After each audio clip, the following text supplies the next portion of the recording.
अस्सलाम वालेकुम व्यूअर्स, आप सब कैसे हैं? उम्मीद करती हूँ इंशाल्लाह आप सब ठीक होंगे। आज हम बनाएंगे मिंट रिफ्रेशिंग ड्रिंक जो कि बहुत मजे का बनेगा। शाबा किचन जोन की तरफ से स्पेशली गर्मियों के लिए तोहफा है। रेसिपी स्टार्ट करते हैं। ये देखिए भैया, हमने एक साफ सा ब्लेंडर लिया है। इसके अंदर चंद अज्जा जाएंगे वो देख लेते हैं। पुदीना 1 कप, चीनी 2 टेबलस्पून, नमक 1/3 टीस्पून। ये सब अज्जा हम इसके अंदर ब्लेंडर में डालेंगे। बिस्मिल्लाहिर्रहमानिर्रहीम। और अब इसके अंदर जाएगा तकरीबन 1 टेबलस्पून के करीब लेमन जूस। इन सब अज्जा को अच्छे से हम ब्लेंड कर लेंगे। देखिए भैया, हमारा पुदीना, चीनी और नमक और लेमन जो है अच्छे से ब्लेंड हो गया है। इसके जूस को फिर आगे कैसे यूज करते हैं वो बता दें। ये देखिए भैया, हमने ठंडा चिल पानी लिया है। इसके अंदर हम वो जूस है वो डाल देंगे। ये देखिए, इसके आगे स्ट्रेनर लगा हुआ है। तो ये सारा जितना भी है वो अंदर इसका रहेगा मिक्सचर। इसके पत्ते वगैरह, सिर्फ जूस हमें इसका चाहिए। अब अपने गिलास को गार्निशिंग करने के लिए हमने क्या किया, थोड़ी सी चीनी ली है और इसमें थोड़ा सा लाल मिर्च पाउडर और थोड़ा सा नमक। इन सब अज्जा को अच्छे से हम मिक्स कर लेंगे। अब आपने क्या करना है, ये जो हमारा गिलास के एज है तो इसको हल्का सा ऐसे गीला किया। चाहे तो लेमन जूस से भी कर सकते हैं, चाहे तो इससे भी कर सकते हैं। तो अच्छे से हमने गिलास को ऐसे घुमाया।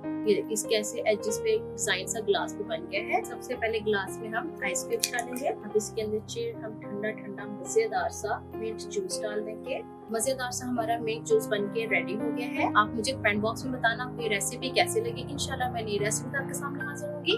अल्लाह हाफिज।